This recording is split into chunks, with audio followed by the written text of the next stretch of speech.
organic, unpredictable, unknown, lovely, beautiful, a sense of fulfillment. This is part of the pleasures of life and not the chores of life. Coming up on this live edition of Daily Iowan TV, danger prevention. Stay tuned for a closer look at how the university prepares for threatening situations. And million-dollar goal. Iowa City sets new goals for local businesses. One University of Iowa athlete is looking to make his mark at the next level. We also get an update on the Iowa volleyball team in sports. All that and more is coming up. Stay with us here on Daily Iowan TV.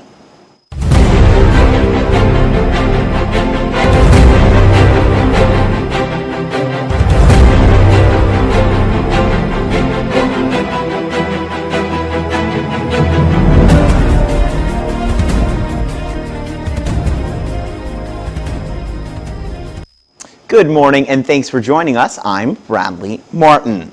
Saturday, the University of Iowa police arrested a student after he played a prank that led police to believe there was a gunman inside of Burge Hall. Now more than ever, local residents are concerned about how prepared the university is for an active shooter situation. Daily Iowan TV reporter Alexis Tanzi reports with more. After the false alarm shooting that occurred at Burge over the weekend, students are wondering how prepared residence halls really are for potential emergencies. Told anything about something like this. We also had a fire drill yesterday. I was not prepared for that either. I had no idea where to go for either of the situations. Students may have been caught off guard during Saturday's incident, but Burge staff and UI police officers were fully prepared. All residence hall staff is required to complete active shooter training so they know how to correctly respond in emergency situations. The staff works closely with the university police to make sure they are fully prepared in case an emergency were to occur. All of our students that live with us, we go over some basic safety procedures. A lot of it is geared toward making sure that we are being aware of who's in the building that's not supposed to be. So things about making sure when you enter the building, you're not letting folks in that don't live in the building. Although the shooting at Burge last Saturday was a false alarm, residence halls are making sure their safety procedures are up to date. Director of Residence Education Greg Thompson wants to remind students that to prevent emergencies, they should lock their doors and report any suspicious activity they see. This is Alexis Tanzi, Daily Iowan TV. And Saturday, the University of Iowa Police Department offered this training. This acts as preparation for real-life acts of violence on campus. VIS stands for Violent Incident Survival Training. Reporter Logan Dunwoody sat down with the Mercy Hospital Emergency Management Coordinator to talk about the importance of this training and how to get signed up for the class. When there's a lack of training, people tend to freeze. So we wanted to provide this training to our students and to our faculty and staff so that we can give them the information they need to make decisions. And so I would encourage everybody to take that class. And if you have people that are interested and they want to take it, they can email us at uiowa or police.uiowa.edu, and we can take that information, get them scheduled for a class, and I encourage everybody to do so. And yesterday, the Iowa City Development launched a campaign to raise $4 million over the next 4 years. The funds will be used towards economic development between 2018 and 2021. Mark Nolt, the ICAD president and CEO, seeks to add 1,600 jobs over the next several years. The organization will also be working to make every new startup business, making sure they have a long-term mentor that is guaranteed. It's about that time for weather, and it is getting chilly. I know the heat was on in my apartment last night.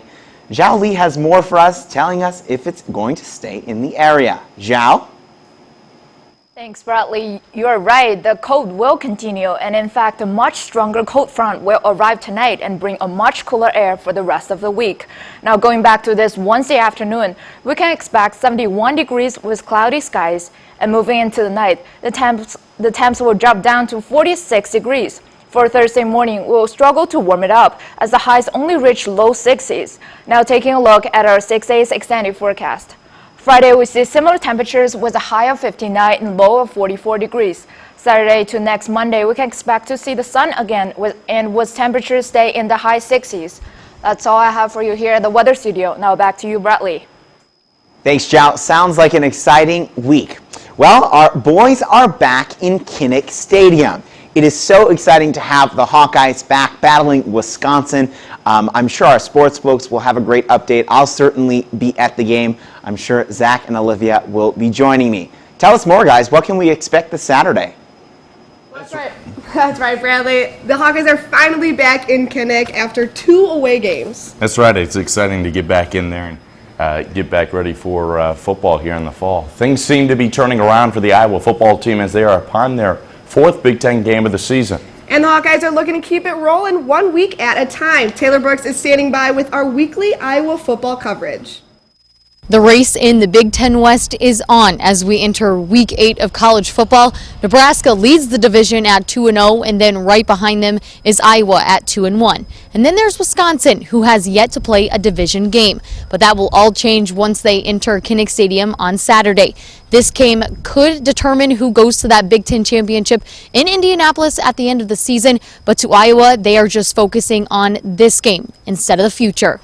We talked about it's a great opportunity for us to define our season, just like last year when we played them. It's going to define what kind of season we're going to have and what kind of team we are at this point.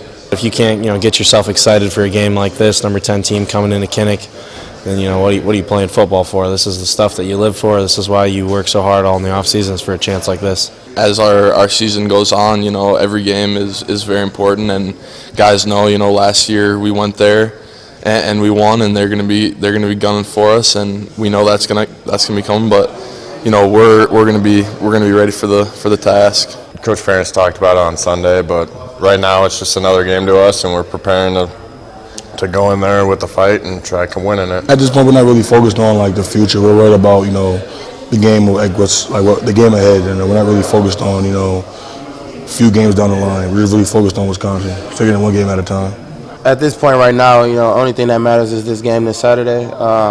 It's too early to kind of pick who's going to be the lead in the West and things like that. But right now, our main focus is on this Saturday.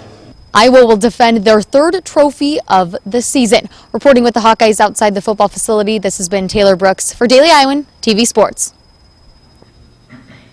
This game is also the America Needs Farmer game, so former Iowa tight end Dallas Clark will be honored and introduced into the A&F Hall of Fame. So wear your gold, Hawkeyes. After splitting their weekend road series against Maryland and Ohio State, the Iowa volleyball team now sits at 15-5 and 5-3 in the Big Ten on the season. The Hawkeyes played well at home this year, even upsetting nationally ranked Purdue. But this weekend is no doubt their toughest test to date as they welcome a pair of top 5 teams in Minnesota and Wisconsin into Carver Hawkeye Arena.